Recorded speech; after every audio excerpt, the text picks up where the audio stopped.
Vamos começar essa reunião aqui, em nome do Pai, e do Filho, e do Espírito Santo. Amém. Ave Maria, cheia de graça, o Senhor é convosco. Bendita sois vós entre as mulheres, bendito o fruto do vosso ventre, Jesus. Santa Maria, Mãe de Deus, rogai por nós, pecadores, agora e na hora da nossa morte. Amém. Santa Teresa d'Ávila, rogai por nós. Bem, boa noite a todos. Muito obrigado pela presença de vocês. Essa vai ser a segunda aula do curso Doutrina Social e as Ideologias. Na primeira aula eu falei um pouquinho sobre a própria doutrina social da igreja, seus princípios, como que a gente pode começar a entender melhor a doutrina social da igreja.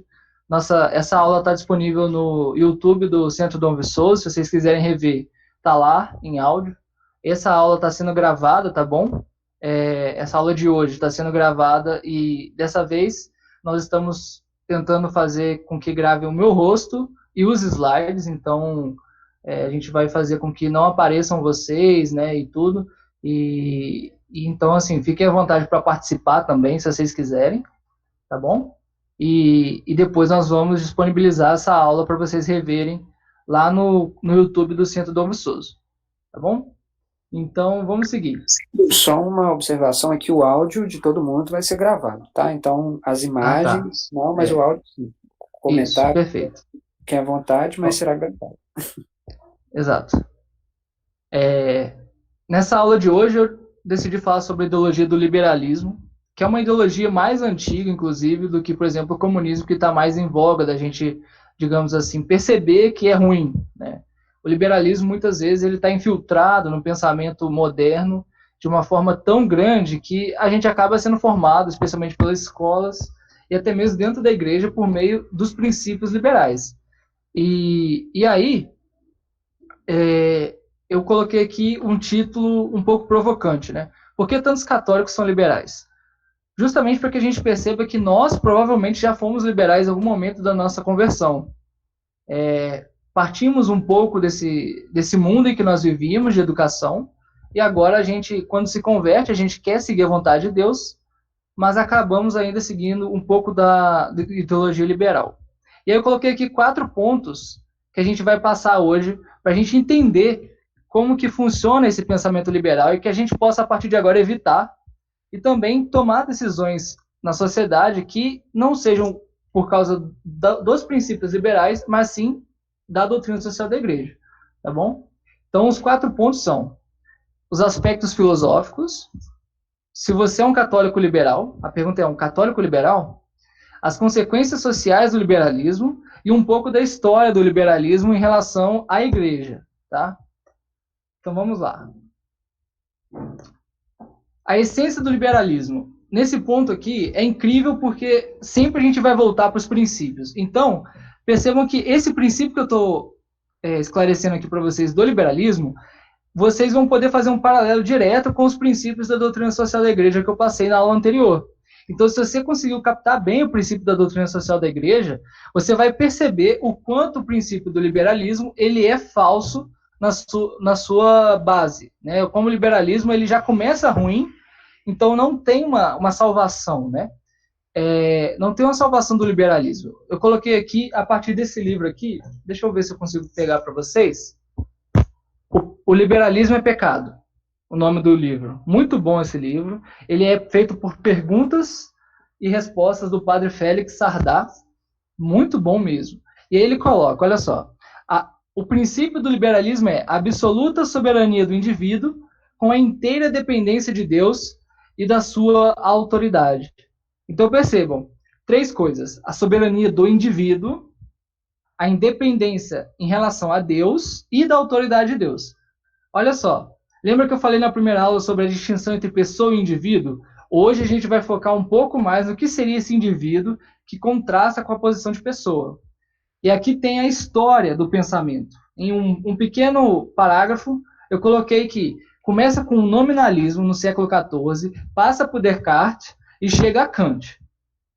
E o pior, tudo isso ocorre porque eles vão retirando a ideia de causa final da natureza.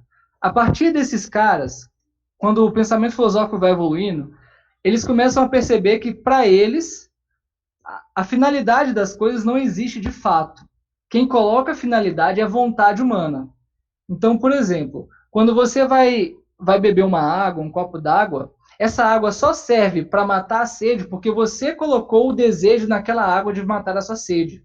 Algo do tipo, digamos assim, bem raso, falando bem raso aqui, a ideia deles é essa, de que a finalidade dos objetos, das coisas reais, elas só acontecem a partir da intenção humana, da deliberação humana.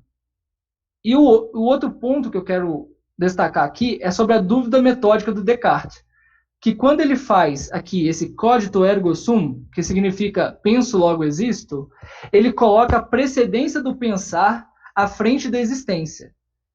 Qualquer pessoa comum e que realmente colocasse um pouco de realidade nesse pensamento, iria falar, não, eu penso porque eu existo.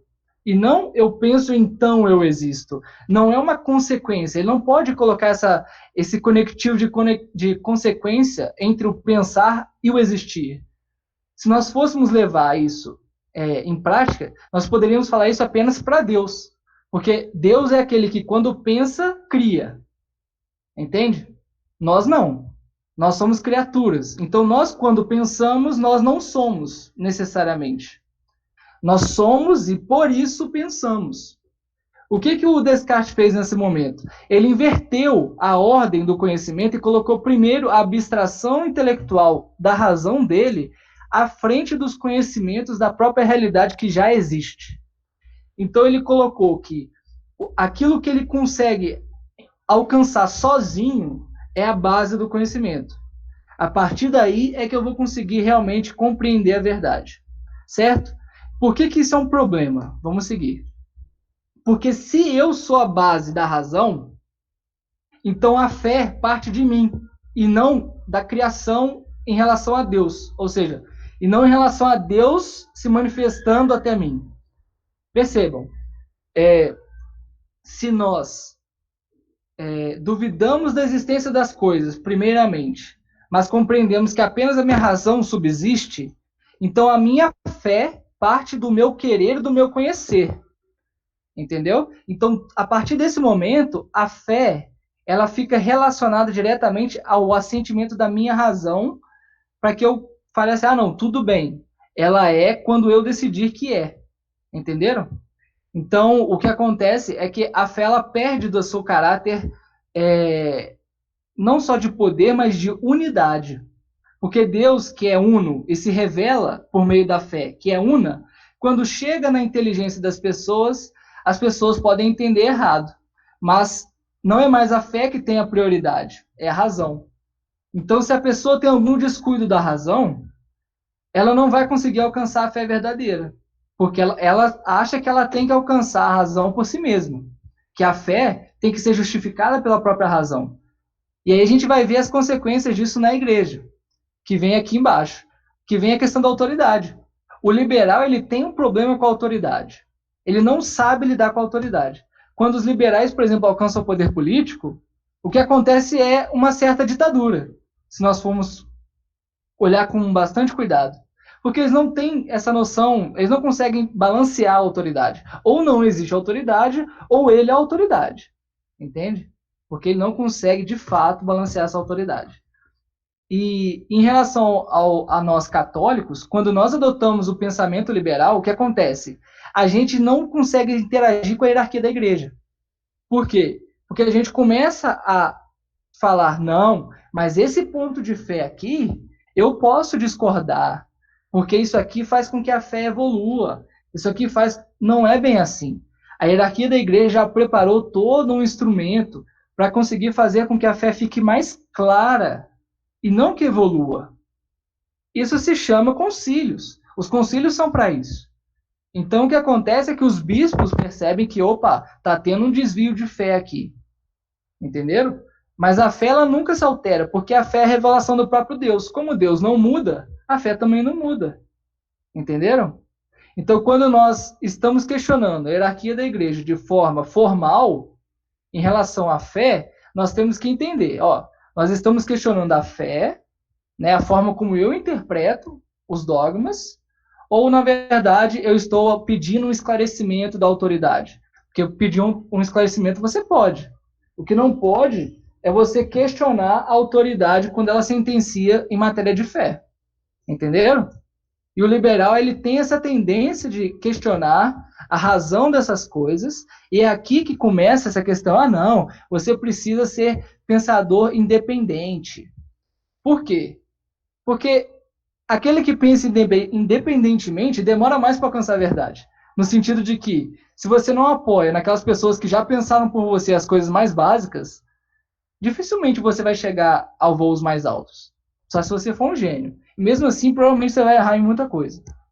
Então, o liberal, ele tem essa mentalidade individualista. E esse é um outro ponto que eu não coloquei no slide, mas que vale a pena comentar, que é trazido em encíclicas como o do João Paulo II, que chama Laborans Exercens, que ele fala do problema do individualismo, que você encontra na sociedade, mas isso eu vou falar mais para frente, mas você vai encontrando na sociedade pessoas que só vão se importar com as próprias necessidades e desejos. Então você quebra toda a interação social. Mas isso eu vou falar mais para frente um pouquinho. Peraí. Ok. Ótimo. Então, se ele já tem esse problema com a hierarquia da igreja, como que o pensamento liberal vai se relacionar com Deus?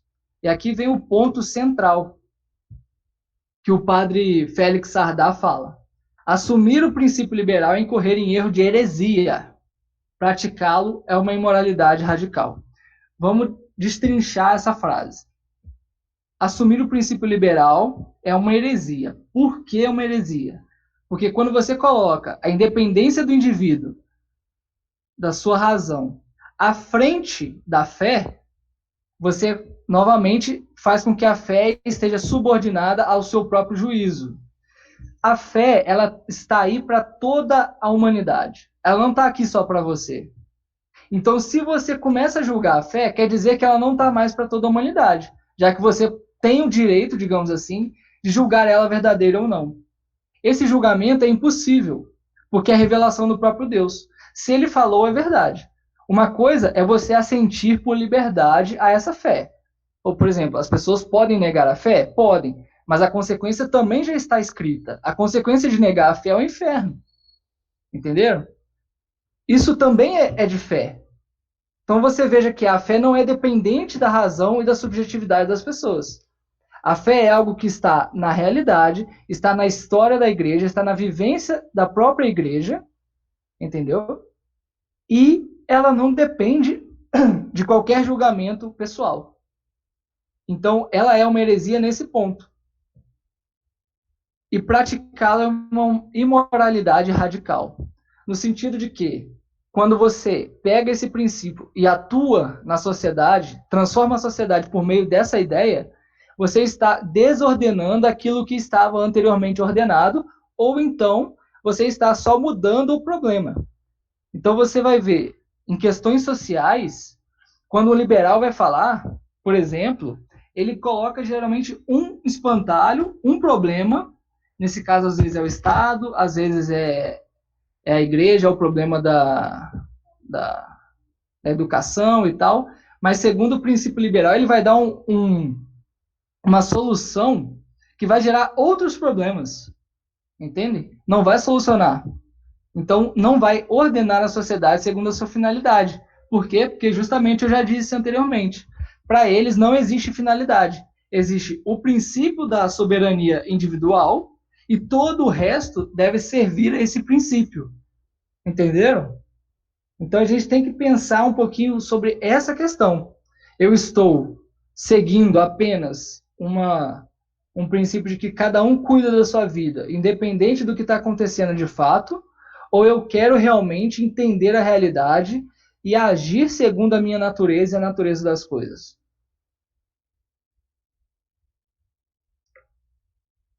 Então vejamos.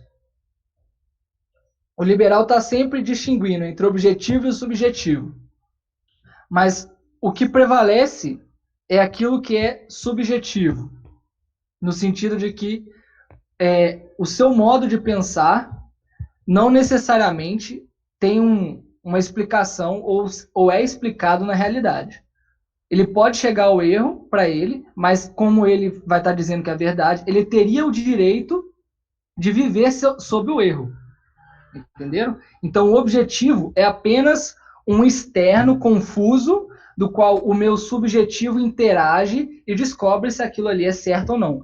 O von Mises, que é o austríaco, liberal austríaco, ele fala no livro dele, Os Fundamentos da Teoria Econômica, ele fala que a interação da economia acontece quando você faz um modelo mental daquilo que você acha que é certo, estabelece uma oferta ou a demanda que você quer realizar, e quando você interage com a realidade, você vê o que de fato está acontecendo. E essa interação gera um preço.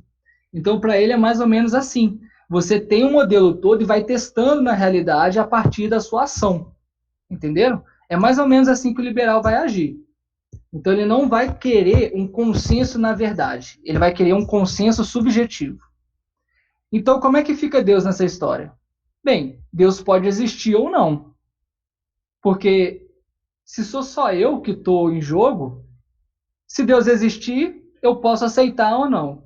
Se ele não existir também, não tem problema. Eu estou seguindo minha vida de qualquer jeito. Entenderam? E aí Deus não precisa ter um papel social, um papel real, objetivo. O que importa é a relação pessoal, ou melhor, individual, de cada um com Deus. E é por isso que a fé se torna algo subjetivo e se torna relativa. Porque qualquer expressão de sentimento religioso passa a ser interpretado pelo fiel como expressão genuína de fé. Algo que a igreja está tentando explicar que não é bem assim desde o nascimento do protestantismo. Desde, por exemplo, quando houve o movimento wesleyano, enfim, que trouxe um caráter mais intimista, apesar de que existe a importância dos sentimentos, existe a importância do encontro pessoal com Deus, mas a igreja vem lutando para tentar mostrar que existe uma fé que precisa ser respeitada. Ou seja, essa unidade, esses dogmas, é o que de fato revelam a Jesus Cristo.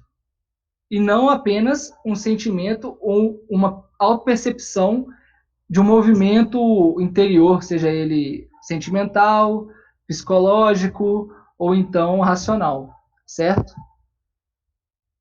Então aqui eu coloquei, a fé é pessoal e a autoridade da igreja é validada pelos fiéis e não pelo Espírito Santo. É o que acontece, por exemplo, no mundo protestante, né? A fé do mundo protestante ela é validada pela Assembleia e pelos pastores que regem essa Assembleia, e não pelo Espírito Santo de fato.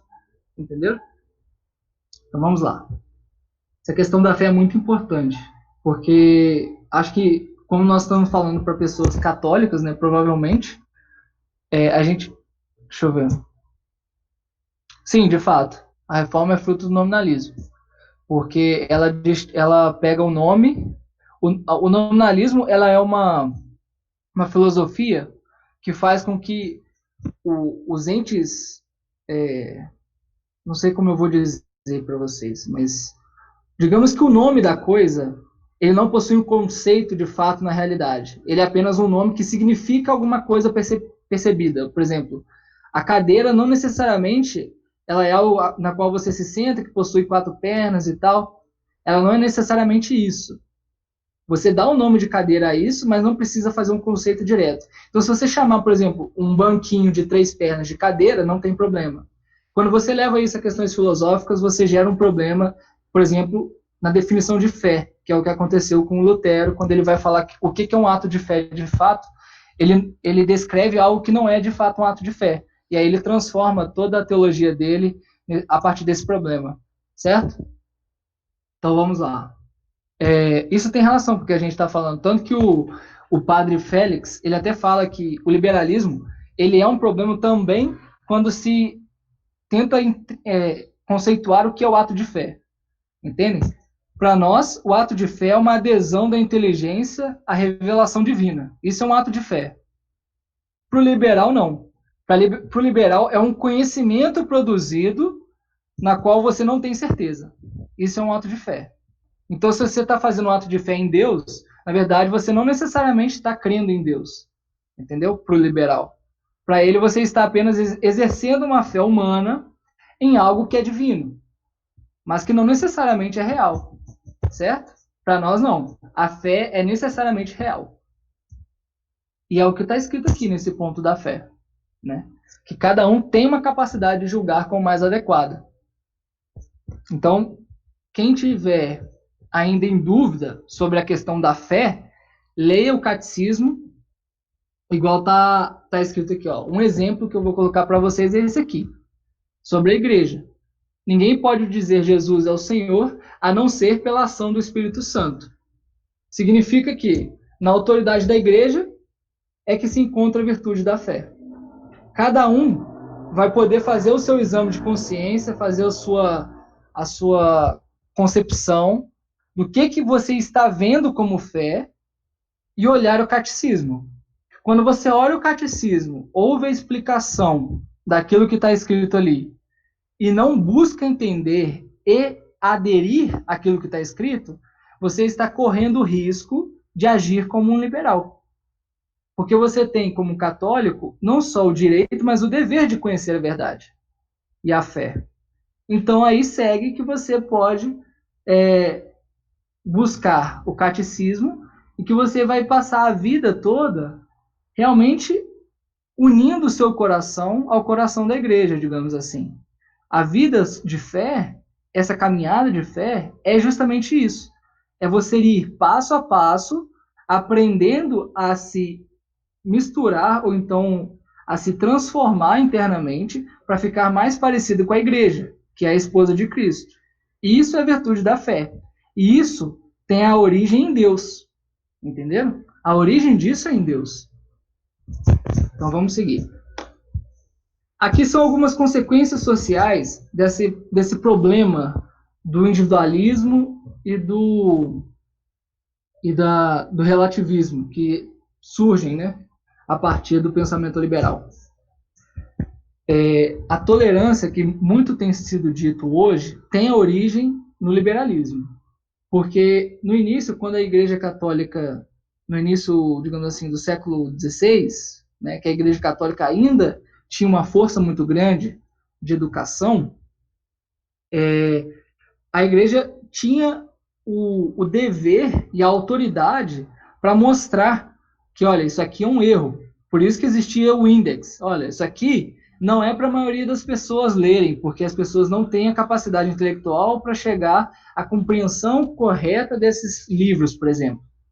Então a igreja fazia esse papel de ensinar, de falar assim, ó, cuidado com alguns pensamentos. Quando vem o pensamento liberal, ele fala assim, nós temos que tolerar todas as opiniões como verdade. Olha só a distinção. Olha só, é muito complicado isso, porque, deixa eu até voltar para vocês aqui, para eu poder enxergar vocês. Pronto, estou vendo a carinha de vocês aqui. É muito interessante isso. Na filosofia, para você chegar da opinião à verdade, tem todo um passo lógico e dialético para você chegar. O que o liberal faz? Não, todas as opiniões a gente assume como verdade. E depois a gente vê qual que é a melhor para nós. Você vai escolhendo aquilo a partir do seu pensamento, do seu julgamento e tal. A maioria das pessoas não tem a capacidade de chegar da opinião à verdade. Então, o que acontece? Você cria cada vez mais uma geração pior que a outra. Porque se você assume pela primeira vez uma multidão de opiniões como verdade, você já mata o debate mais elevado, porque a partir de agora as pessoas vão conversar sobre opiniões e não sobre fatos ou verdades. E a geração seguinte vai ser ensinada por essa geração que assumiu as opiniões erradas. E assim você vai decaindo cada vez mais na educação e na elevação do pensamento. É isso que aconteceu desde o século XVIII para cá, quando o liberalismo tomou conta da educação em termos gerais, né, estatais. Quando houve a educação estatal por meio desse princípio, foi assim que aconteceu. A educação foi declinando paulatinamente até chegar aos dias de hoje, em que nem opinião mais é válida. Hoje em dia as coisas não existem, são só discursos linguísticos, né? Então, para vocês verem o drama que esse pensamento liberal, que a tolerância, a falsa tolerância resulta, certo? Outro problema do pensamento liberal é a geração de um Estado democrático burocrático. Não que a democracia seja um problema. A democracia pode ter sua fonte boa, sua realização boa. O que acontece é que, por causa do liberalismo, o indivíduo não é mais relacionado à sua família. Para quem é liberal, ele pensa no indivíduo abstrato. O que é o indivíduo? É só a cabeça pensante. Não é a cabeça que na verdade é uma alma que tem vontade, tem razão, tem corpo com necessidades intrínsecas, uma relação familiar natural. Para o liberal isso não existe. A única coisa que existe é a minha cabeça e a minha vontade. Então, todas as outras relações sociais vão começar a existir a partir da minha deliberação e do meu querer. É por isso que o John Locke, que é um liberal, ele coloca que foi necessário um contrato do Estado. Por que ele coloca isso? Simples. Se toda relação social é apenas a interação entre uma pessoa que pensa e que quer, independente de todas as outras realidades exteriores a ele, bem, para você interagir com duas vontades conflitantes, ou até mesmo duas vontades que se coadunam, você precisa estabelecer um contrato. Porque a vontade pode mudar a qualquer momento. Se você estabelecer o contrato, você tem que cumprir. Entendeu? Mas se você não fizer um contrato, você pode mudar a sua vontade a qualquer momento. E não existe moral nisso. Entende? Só vai ter moral se você firmar o contrato. Entendeu? Então, o liberalismo gera essa questão de que toda relação social vai ser feita à base de contratos. Então, está escrito aí. Primeira coisa que gera nessa relação abstrata do indivíduo é a necessidade... Alguém quer falar? Pode falar. Sim, sobre o casamento então deixa um pouco de ser sacramento e também passa a ser uma espécie de contrato social, nesse sentido?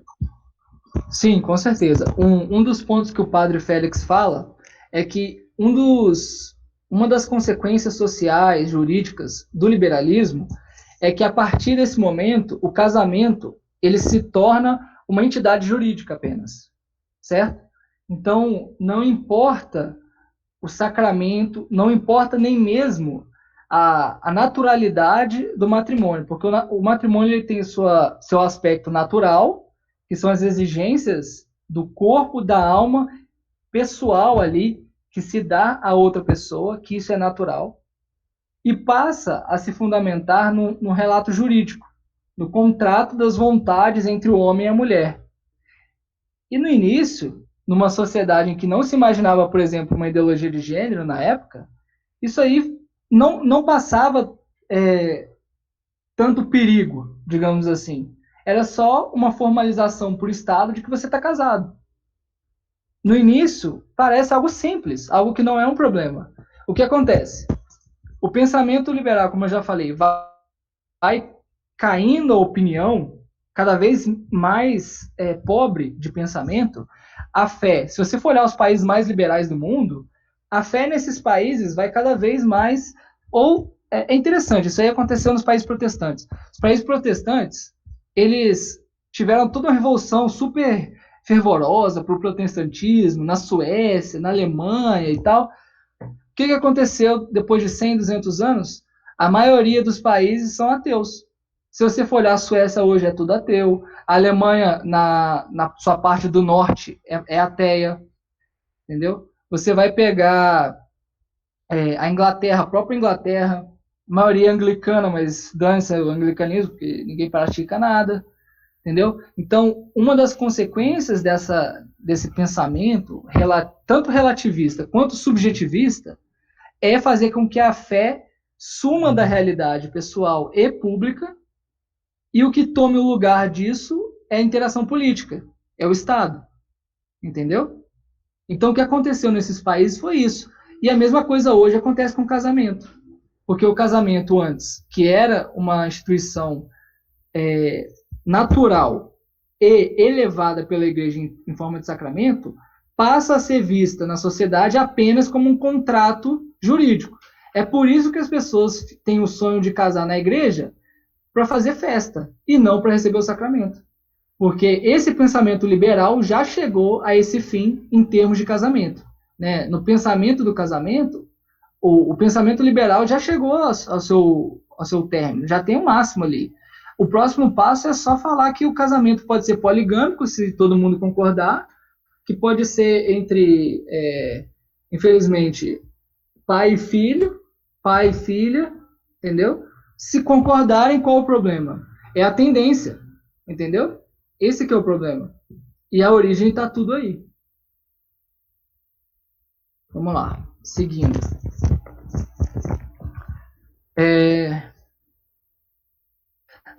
E como que todas as coisas vão ser validadas por contrato, o que acontece é, quem que vai validar o contrato? Porque duas pessoas, beleza, fizeram um contrato. Mas quem que vai dizer o que de fato pode ser feito ou não? Aí surge a necessidade de você justificar como uma vontade popular que possui o poder de instaurar a autoridade. Entenderam? Porque se a soberania é do indivíduo, como que você vai justificar a existência de um órgão que pode mandar em você na sociedade? Aí você tem que criar outros elementos, como, por exemplo, Rousseau criou a vontade popular, para dizer que, por meio dessa vontade popular, que o Estado tem autoridade de manchar a mente do indivíduo ou mandar no indivíduo. Entenderam? É por isso que existe essa questão de vontade popular e tal. E a burocracia surge como um resultado ou uma facilidade prática para você manusear esse monte de contratos. Porque se você faz um contrato aqui agora e depois faz outro contrato que injustifica o contrato, que quebra o contrato anterior, você tem todo um problema jurídico que você vai ter que relacionar e tal. Então a burocracia vai se formando cada vez mais por causa que o Estado assume o poder de autoridade. Entendeu? A autoridade sobre todas as relações pessoais. Não existe mais entidades intermediárias, como antigamente existia na Idade Média, por exemplo. Como a família, as guildas, as associações de trabalhadores, as comunidades de bairro, essas coisas perderam a sua função no momento em que só existe o indivíduo e as suas interações com o externo. Aí o Estado toma esse poder de falar assim, não, eu sou a única autoridade capaz de realizar a ordem. E aí você gera um problema. Porque ou você deixa de ser liberal no fim das contas, ou você vai ficar sempre lutando entre ser liberal e aceitar o Estado, que os liberais até hoje não conseguem fazer direito. O outro passo é, óbvio, ser o comunista, né? Que o comunista fala assim, não, de fato, realmente o indivíduo faz muita besteira, vamos jogar todo o problema para o coletivo. Ah, não, o que de fato importa é o coletivo, não é mais o indivíduo. E aí você vai criar outro problema que eu vou falar na quarta que vem, que é o problema da ideologia comunista. Entenderam? Então vamos seguir. E outro ponto importante já relacionado ao Estado e à Igreja é o laicismo. Porque hoje a gente vive num Estado que diz ser laico, mas que atualmente, ou seja, na prática, ele age como um ateísta. No momento em que a fé ela não pode ser exercida por justamente impedir, ou não impedir, mas interferir na fé alheia. Por que isso acontece? Justamente o que eu disse antes. Para a igreja, a fé é uma realidade. Ela não é subjetiva. Então é impossível que aquela pessoa que viva de fato a fé fique isolada na sua fé. Então ela acaba interagindo com a fé dos outros. Por quê? Porque está no mandamento da igreja. E Jesus fala, vai ao mundo anunciar a todos os povos. Então a Igreja Católica, ela é naturalmente, por essência, por missão, ela naturalmente é invasiva. Então, eu vou mostrar para frente o que isso causou na história. Mas, nesse ponto mais teórico aqui, o que acontece é que a fé, como ela acaba gerando problemas de debates, porque a coisa mais importante da vida do ser humano é a fé. Se existem pessoas de fé diferente, elas querem descobrir qual que é a fé verdadeira. Só que às vezes as pessoas são imorais, são mal educadas, essas coisas todas, então gera discussões, geraram guerras, por exemplo, a Guerra dos 30 Anos, e tudo isso fez com que a religião deixasse de ser o status de coisa mais importante e a política tomasse o poder desse protagonismo, né? E aí, o Estado laico, ou laicismo, acaba tomando conta. E aí o padre Félix fala também, olha, essa ideia de que você tem que educar todo mundo na mesma base intelectual, no sentido de que você não pode praticar sua fé na sua educação, isso é um crime contra a pessoa. Porque a fé ela precisa ser praticada. E a própria educação tem uma relação íntima com a fé. Então não adianta você ser um liberal bonitinho, né? Falar assim, não, eu respeito todo mundo tem que ter o direito de pensar diferente. Não, tem mesmo, beleza. Mas ninguém tem o direito de impedir que as coisas sejam anunciadas como elas são. Entendeu? E o liberal, ele acaba... É uma contradição, né? Porque é a favor da liberdade de expressão, geralmente restrita, mas quando a liberdade de expressão diz que algo precisa ser feito, que as pessoas têm responsabilidade, por exemplo, a fé que diz que você tem uma responsabilidade para com Deus, aí o liberal fica todo preocupado e fala, não, isso aí é autoritarismo. Entendeu? Então, a Igreja Católica, ela surgiu no início do liberalismo como o inimigo número 1 do liberalismo. Entendeu? Porque ela é a instituição mais poderosa que tem a verdade em mãos e que diz para todo mundo, olha, gente, é muito importante que vocês façam isso, porque se vocês não fizerem isso, vocês vão morrer. No sentido de que Jesus Cristo veio, morreu por você, e se você não aderir a isso, bem, você vai para o inferno, você não vai estar amando de verdade, você não vai ter uma vida plena. Entendeu? Então, o choque inicial do liberalismo foi com a Igreja Católica. Até porque os pensamentos socialistas e comunistas não existiam de forma clara e bem popular. Que eu estou falando aqui do século XVIII. Entendeu? Quem que estava no século XVIII que ainda ensinava a todos os povos? Era a Igreja. E aí, deixa eu ver se eu coloquei só mais alguma coisa. Eu acho que eu perdi o slide. Tá. Por que eu estou falando nisso? Porque em 1717 surgiu a maçonaria. A maçonaria, o padre Félix fala em outro livro dele, que chama Maçonismo e Catolicismo. Deixa eu ver, esse aqui, ó. Deixa eu ver se eu consigo colocar para vocês verem. Aqui, ó. Maçonismo e Catolicismo. Padre Félix também. Ele vai falar que a maçonaria ela nasce para difundir essa visão de que a liberdade de pensamento, o pensamento de que todos devem viver sob uma regra pessoal, individual, e que vão participar das coisas mais elevadas dentro da maçonaria, ela enxerga na Igreja Católica o inimigo número 1. E aí, os padres, os papas, 20 anos depois, já começam a falar, olha, isso aqui é um problema. O Papa Leão XIII fez uma encíclica chamada Humanus Genus, em que ele escreve todo o problema da maçonaria. Quem tiver dúvida pode ir lá acessar. Eu coloquei aqui, ó, na referência, o último ponto da referência. Ele explica direitinho por que a maçonaria é um problema, os papas que já condenaram várias vezes, entendeu? E aí, quem quiser olhar sobre esse ponto, pode encontrar nessa encíclica. E, para terminar, um ponto de história que eu trouxe para vocês é a Guerra dos Cristeiros. Por quê? Porque o México, desde o século XIX até o século XX, passou por várias revoluções. E muitas delas eram revoluções liberais. E essas, na Constituição do México, estava escrito que o catolicismo, a Igreja Católica, não podia possuir bens. Durante um tempo, os seminários foram fechados. Depois veio um presidente que virou um ditador, que aí ele tolerou a educação religiosa, mas depois, em 1917, veio uma nova Constituição que perseguiu a igreja de novo, e quem estava por trás dessas coisas era a maçonaria, entendeu?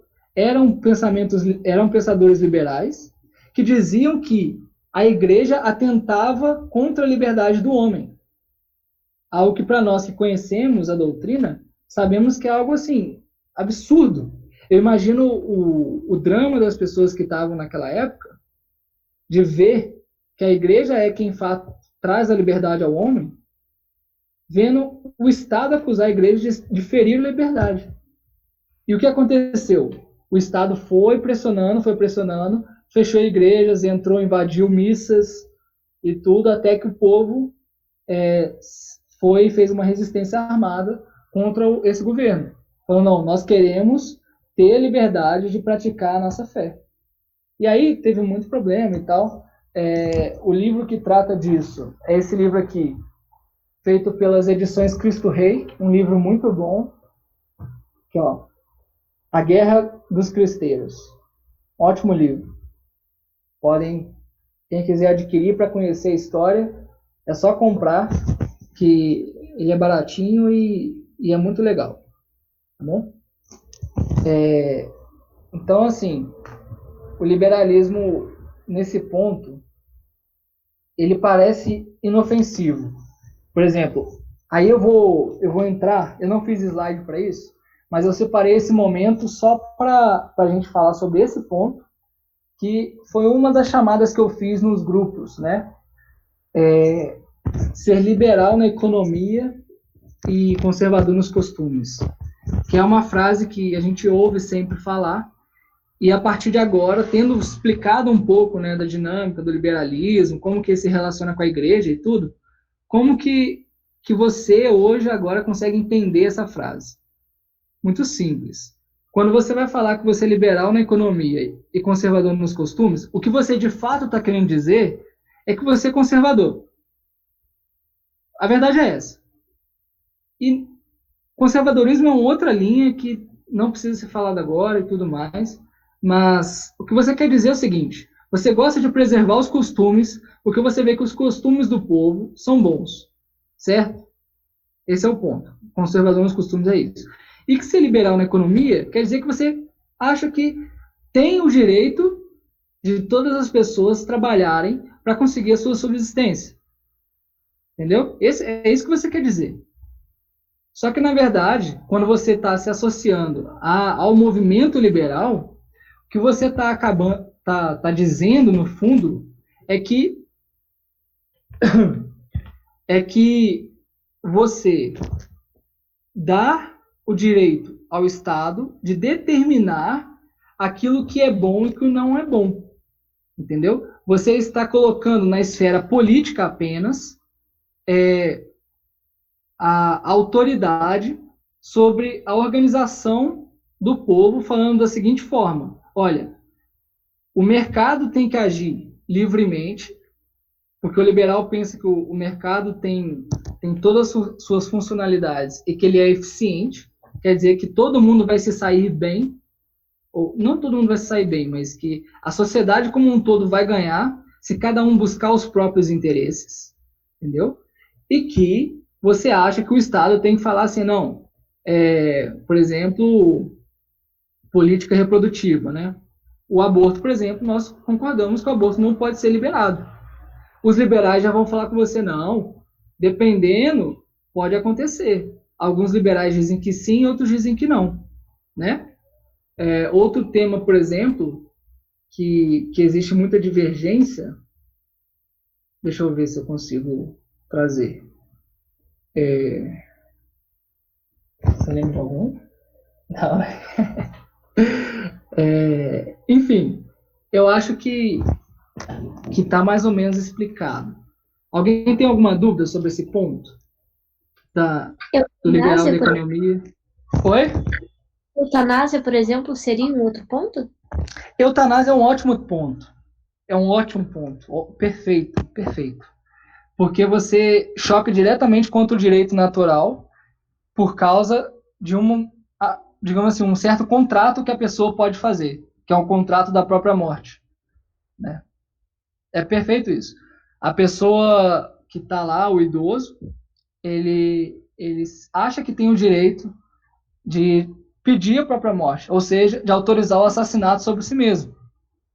Não é verdade?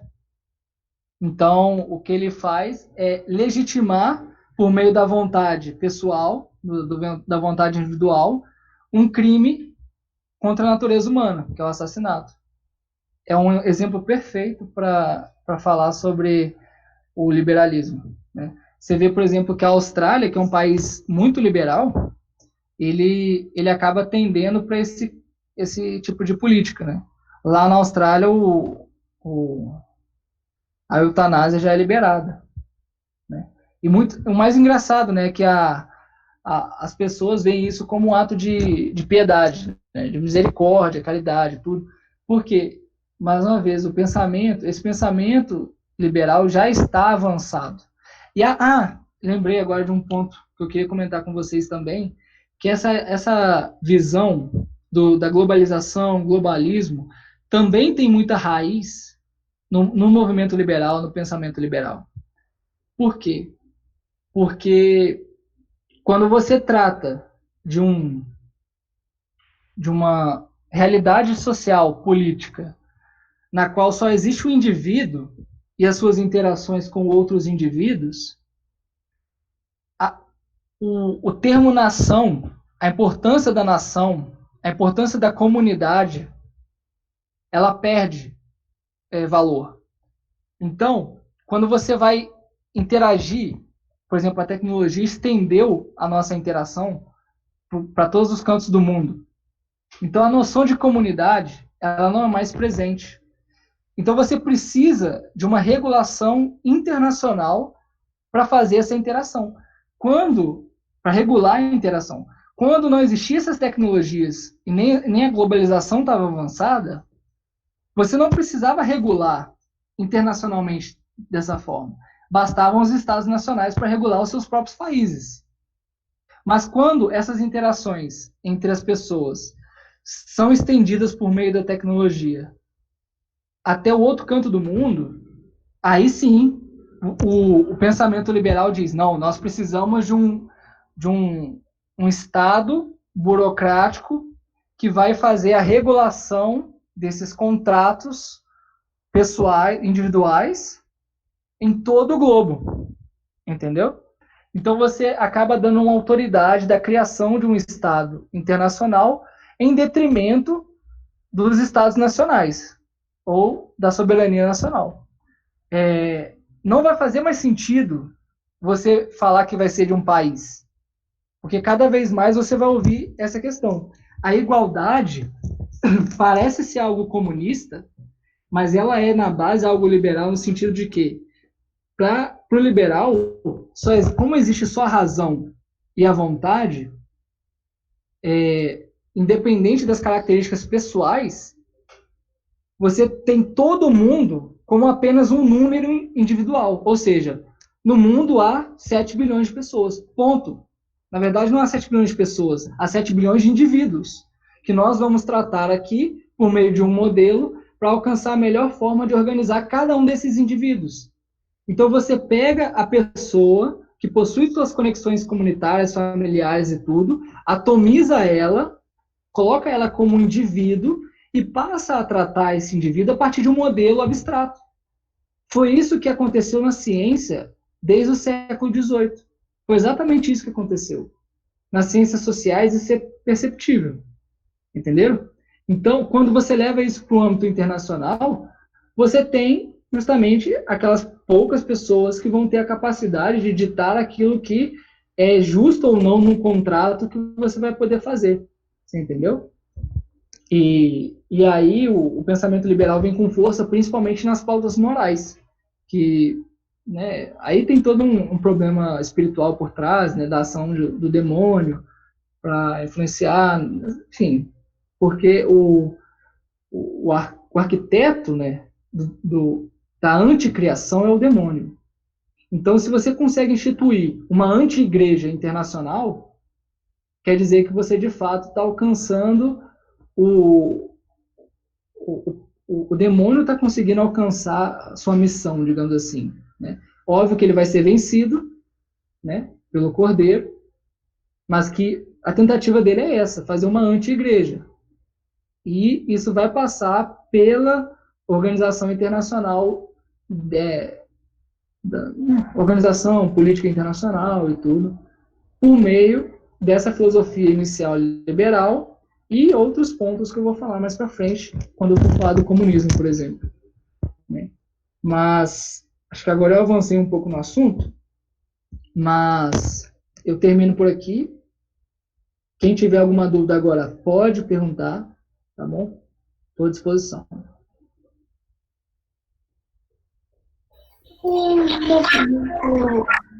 Acho que o Livro vai te perguntar. Pode falar, gente, eu já falei muito. Eu tenho. Oi, boa noite. Boa noite.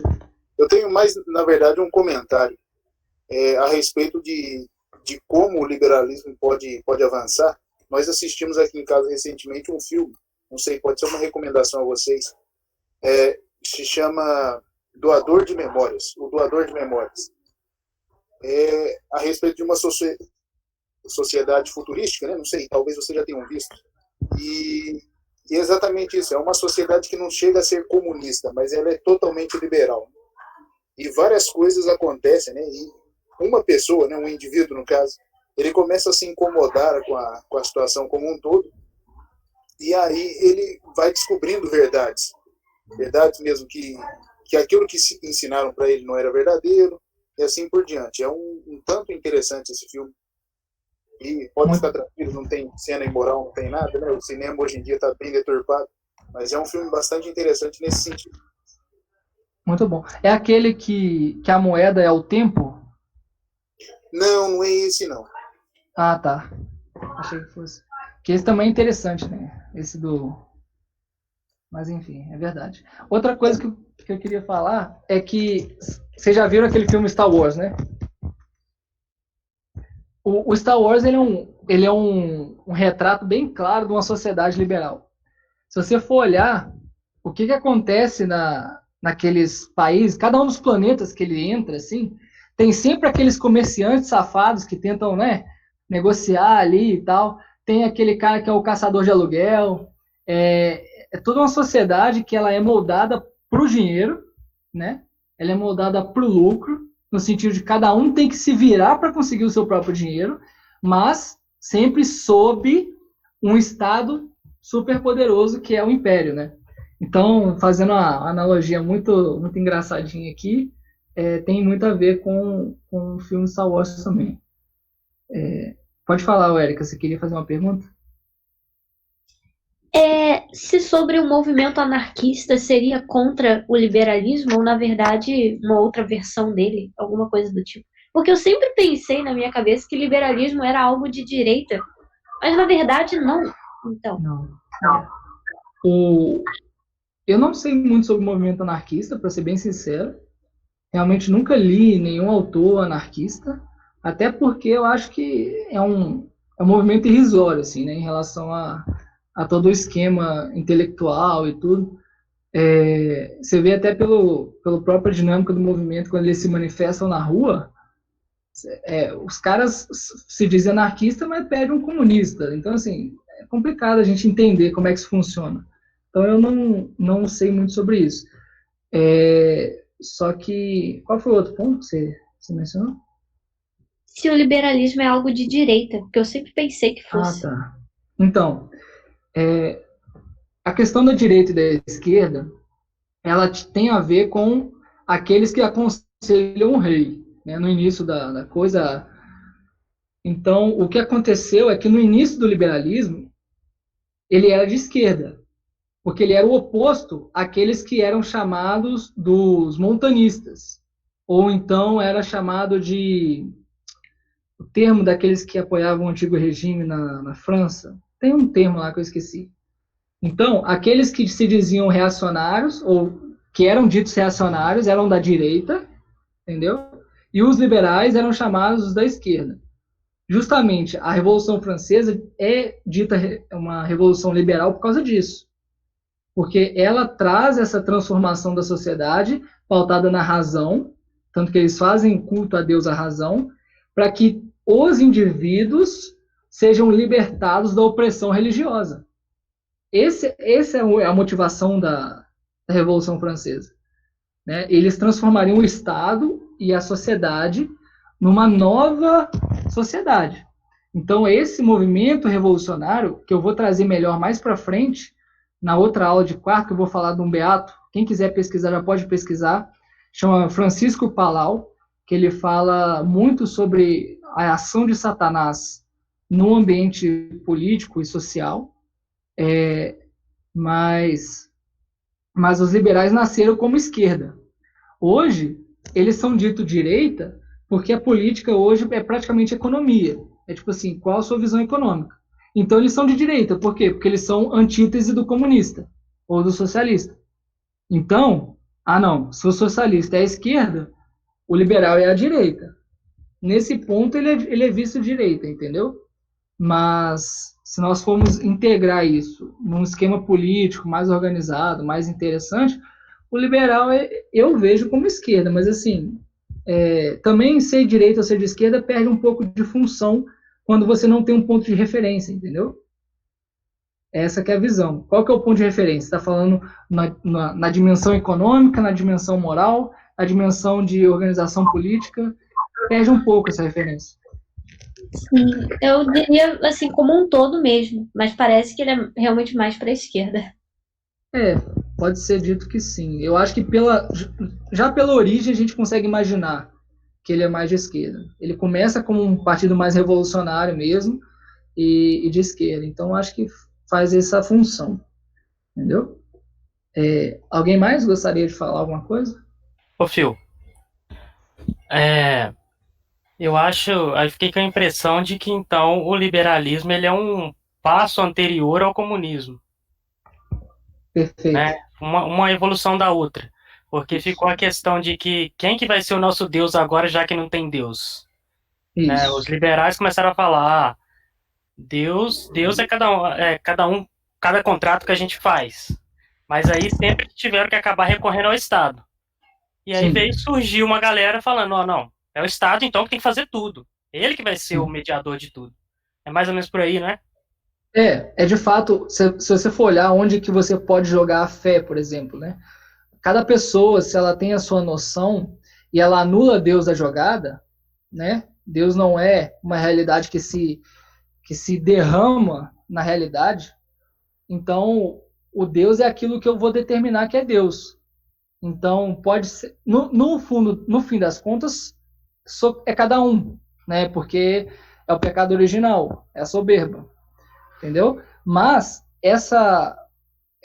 digamos assim, essa imagem de si mesmo é projetada ou no mercado, se você é um daqueles liberais clássicos, ou é projetada no Estado, se você for pensar num Estado, na evolução desse pensamento. Então, o comunista, ele vem para tentar consertar o problema do liberalismo na cabeça dele. Ou seja, ele assume alguns princípios liberais, entendeu? Leva esses princípios a uma consequência seguinte, entendeu? E a partir dessa consequência, ele faz um novo paradigma, que é o paradigma comunista e socialista. E aí eu vou tratar melhor no próximo passo. Então, o comunismo, o Chesterton fala isso, né? O Chesterton fala que o liberalismo vai culminar no comunismo. Não tem jeito. O liberalismo, ele é meio que uma transição. né? Ele já nasceu para ser uma transição, porque ele não possui substância própria, já que tudo é relativo, né?